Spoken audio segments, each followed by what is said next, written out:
My dear Father Sagai, Father Solomon, Father Rajamanikam, Father Charles, Sister Karuna, and all of you, my dear teachers of both St. John's, Matric, and also National Academy.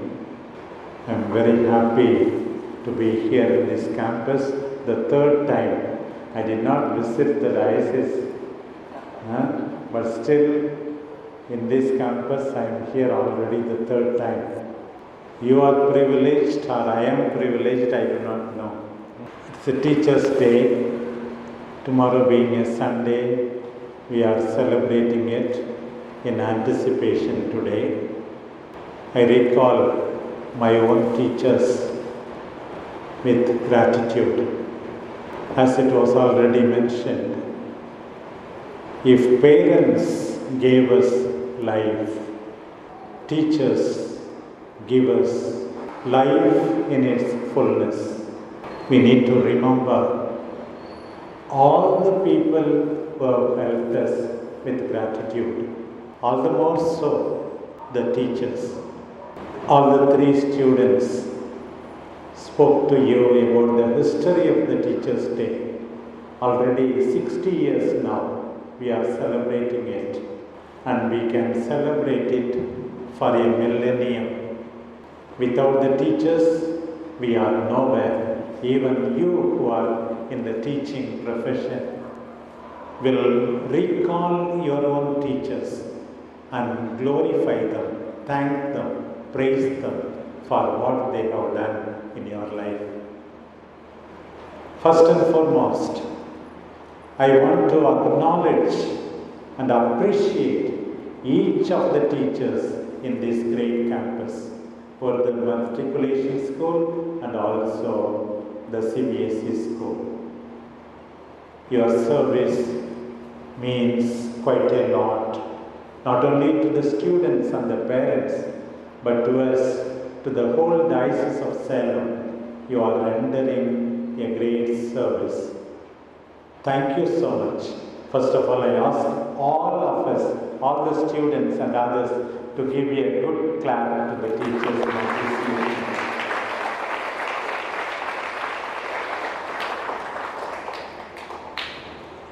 Some of the things that I am going to share today may not be new, but it is only a reminder to you. With regard to the relationship to the students, how you can improve, first and foremost, you have to teach by example. Actions speak louder than words. Example is better than precept. More than what you say, what you are affects me so much. The students must learn from you, teachers, to be punctual, to be responsible, to be hardworking, to be men and women of justice, to be men and women of compassion. It is a lifelong endeavor to set good example to the students. Every student must learn from your conduct. It seems a teacher had written something in the margin in the homework. So the student asked, "Teacher, you have made some remark. I don't understand. What have you written?" The teacher told him, it seems, "I have written to write clearly." Write clearly. That itself is not clear. Write legibly. That itself is not legible. How can the teacher say something to the student which she herself doesn't want to practice? Secondly, you have to teach with a lot of enthusiasm. Give your heart and soul in what you are doing. It seems two teachers were talking with each other. One of them said, "I am so much upset when my students look at their watches during my class." That means, the teacher is as boring as possible. The other teacher remarked that somewhat tolerable. My case is still worse. My students not only look at their watches, but they take it to their ears to check whether it is running. Take it to their ears. It looks like time is not moving at all. Using creative methods for teaching. Attracting the attention, capturing the concentration of all the students. What you say is important. How you say is more important. Say attractively, teach attractively to the children. Another thing all the teachers must remember is this. Don't think you as a teacher have completed your formation. Not at all.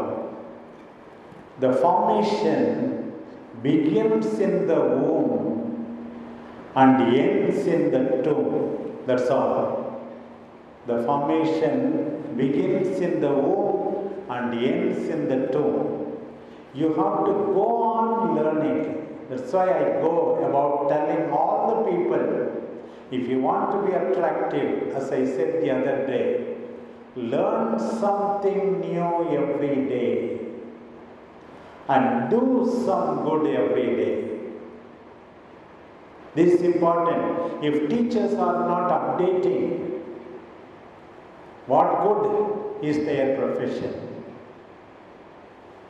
Will you entrust yourself, your life, to a doctor who knows only the techniques that were common 50 years ago? Will you go to that doctor for an bypass surgery? Surely not. The latest techniques, well equipped, experienced. You want to go to such a doctor, you can't go on teaching in the old style. Learn something new every day. I remember my own teacher, Father Lucien Legrand, an MEP priest of our diocese. When Dharmapuri was bifurcated, he is attached to that diocese. But even now, all the seminarians gather both the Dharmapuri diocese and Salem diocese together because he is a priest of Salem diocese. He cannot forget the diocese. At the age of 95, when he comes to the refectory, he is the first person to go through all that is happening in the world. Newspaper, listening to the news. We read in the Bible, Moses being called by the Lord. When he was called, it seems he was 80 years of age. 40 years in the court of Egypt, 40 years in the land of Midian, and 40 years leading and guiding the people of God. The burning bush was there. From that, God spoke to him. He went near to see how this bush is burning, but then it is not consumed completely. He had the sense of wonder even at the age of 80. Never lose the sense of wonder, my dear teachers. You should never lose the sense of wonder. Learn something new every day. Father Legrand is the best example, my own professor. Even in the souvenir that was brought out for my episcopal ordination, he has written something in praise of me. At this age, without wasting any word, this great priest is able to write, I said to myself. And so many people appreciated it. If not for what he said, for how he said, he is so much appreciated.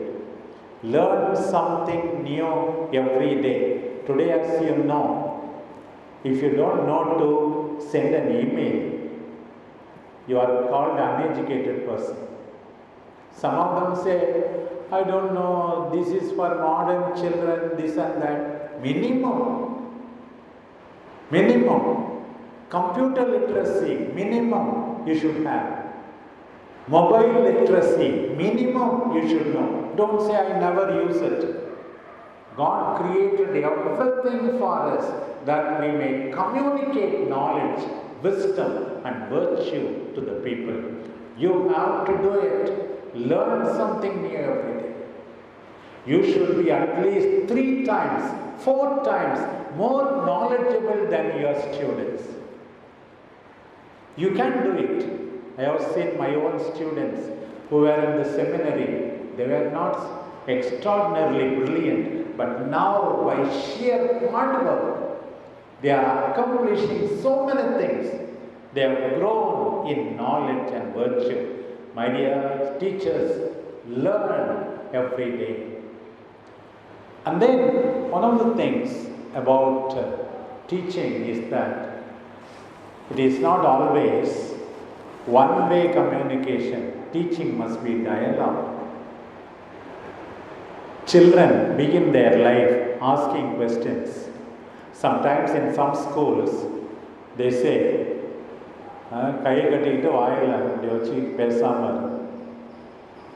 the best teachers are not those who ask questions from the students, but who enable the students to ask questions.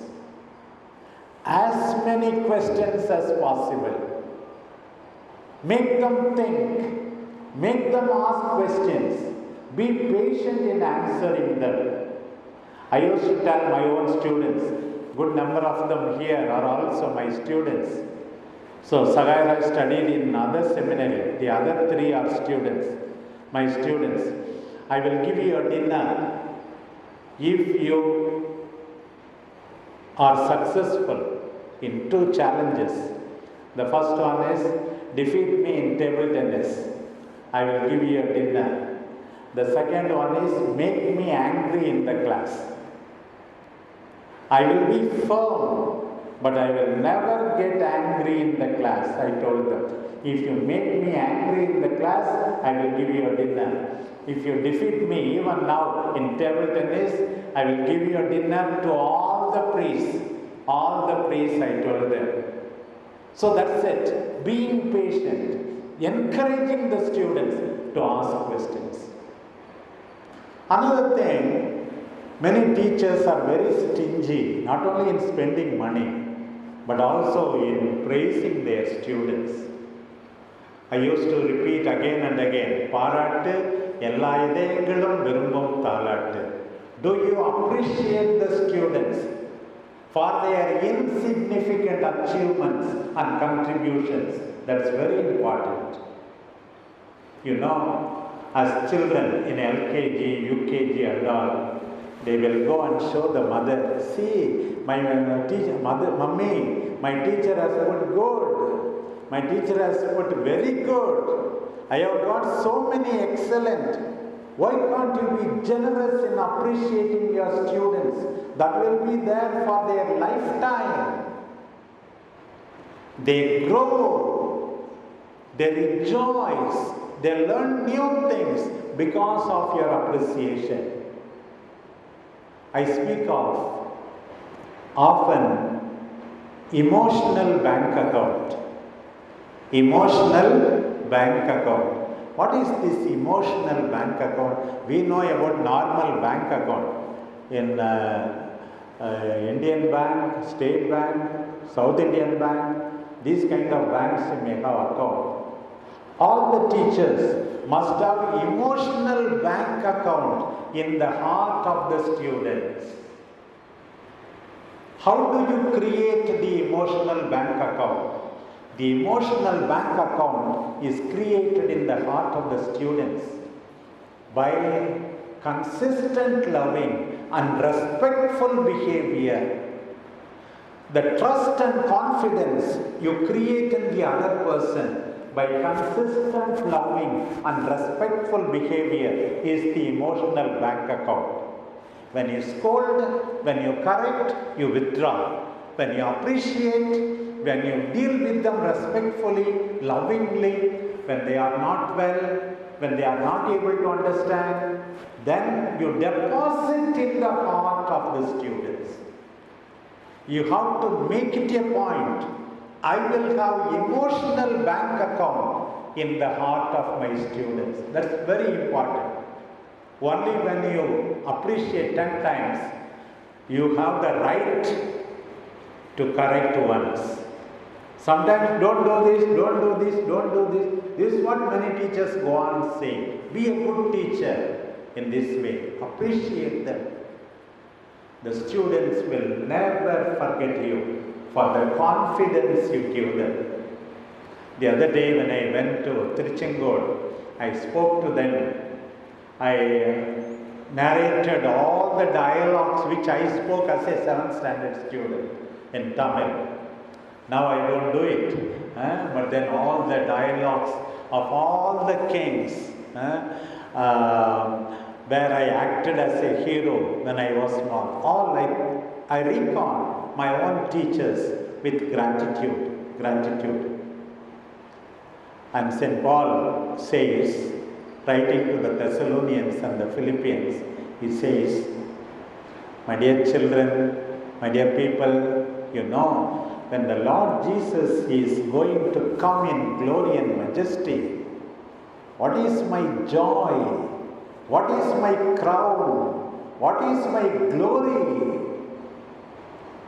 You, my dear people, to whom I have come, you are my joy, you are my glory, you are my crown, he says.